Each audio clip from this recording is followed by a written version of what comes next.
That's a Zanny, causing me to sleep and I ain't planning it. Yeehaw! So topical back with another video. I'm Strange Wang, and today I'm doing my top 5 best movies of 2023 so far. Before we get into this, please hit that little thanks button underneath the video. Donate some of that Bob, the Nero, that cheese, the cheddar, the mozzarella to something topical. It helps out a lot. Or you can subscribe, which also helps out. If you do any of those things, then I appreciate that. but let's get down to what I personally think the top 5 best movies of 2023 are so far. These are my opinions. Obviously, there's a comment section. Let me know what you're thinking down there. But let's get down to brass tacks. Number 5 for me is going to be Creed 3. A lot of sequels will be on the list, but Creed 3 is the first one. Creed is such a great character, and I love to see him expand. But the thing about Creed is he has a girlfriend. He has a mentor. Obviously, we knew Rocky wasn't going to be in this, but Bianca was. He's a husband. He's a father now. And the thing that makes Rocky and Creed and even Apollo so relatable and loved is the people around them. The people they're doing this for. And that was a missing element in Creed 3.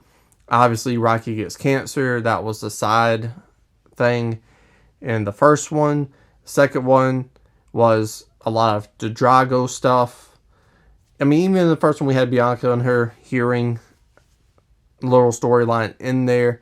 I wish they would have expanded on that. Expand more on his mother's death. Give me something else instead of this one straight storyline. It just felt like it was missing an element. And because of that, it wasn't as interesting or easily investable. Investable. Is that a word? Probably not. It just felt like it was missing something to help me be more invested in this movie than I was the first one and other Rocky movies.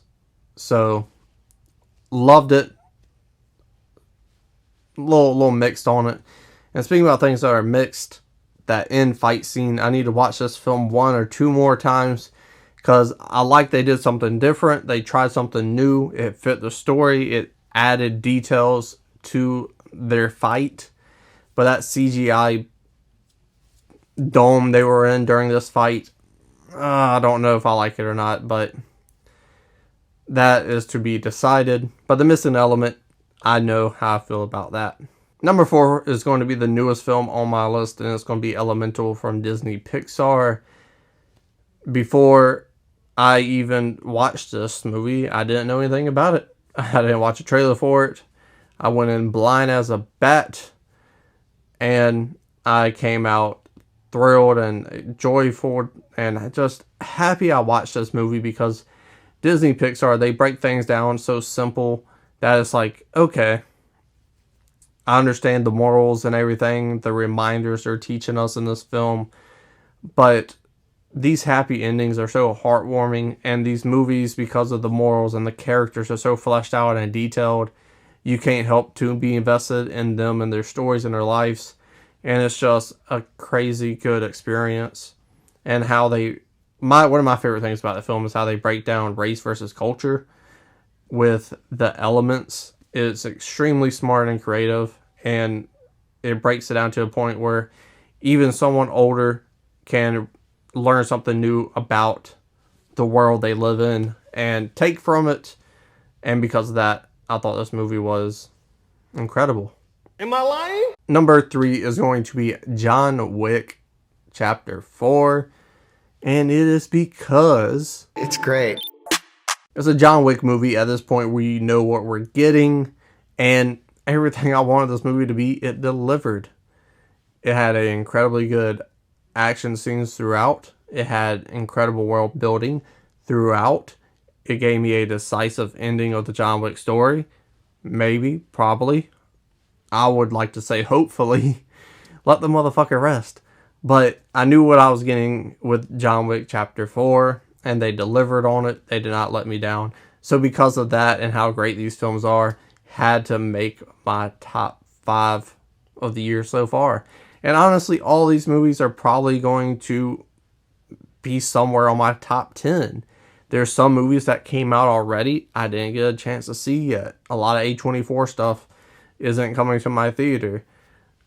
But I'm pretty confident most of these movies are going to hit my top 10 of the year. What else? Number 2 for me is going to be Across the Spider-Verse. We visit Miles Morales again. And we also visit our last sequel of the list. And this one doesn't really have a storyline. You're not wrong. It's all built up until the last 30 minutes. And the build-up's great. Don't get me wrong. The animation of this thing is crazy good. The characters, we learn a little bit more about them, where they are in their lives right now. We get a lot of Gwen, which is needed. I'm glad they did that and it didn't feel like it was her movie taking over, because we still get so much of Miles and his story and where he's going from here. But that last 30 minutes, Phenomenal. only reason why it did not take my number 1 spot is because there are points in this movie where it's like, God damn, this is a long motherfucking movie.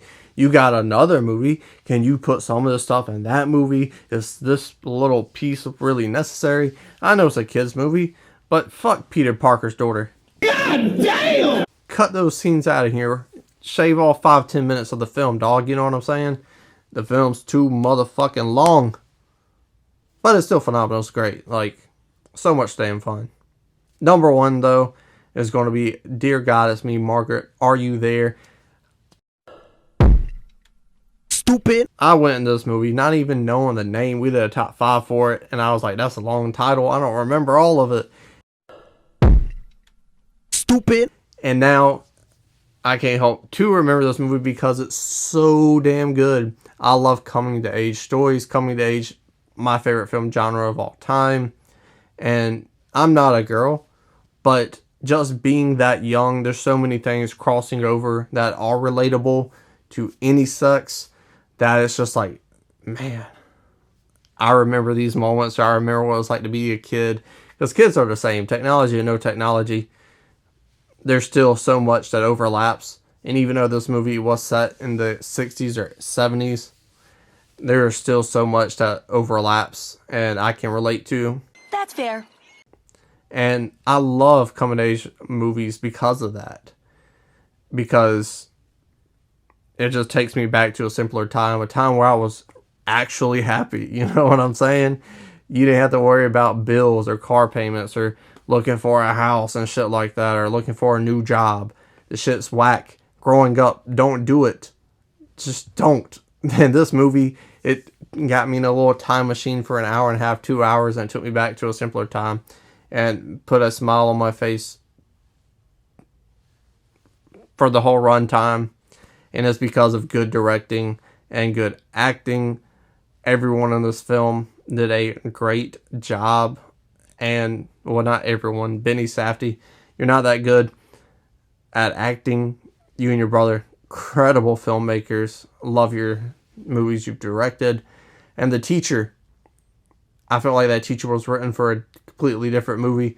Come to think about the men in this movie. Not very well written characters, but the movie overall is so joyful, so easily to invest and relate, and to care about this person's life, care about Margaret and these decisions, and how she grew up, and thinking back and be like, man, I didn't go through this. I wonder if I was a kid, how would I take this? That's such a complex subject she's going through. Religion plays a huge part of it, and it's not one of those things where it's a shits all over religion. So it's not, religion's bad, it's terrible. It goes to a completely understanding version of it. It shows how religion is helpful. It shows how religion is hurtful. And it just plays with the concept of it and understanding and making it seem like a very important decision that you don't have to make if you don't want to make it. It handles it so damn well.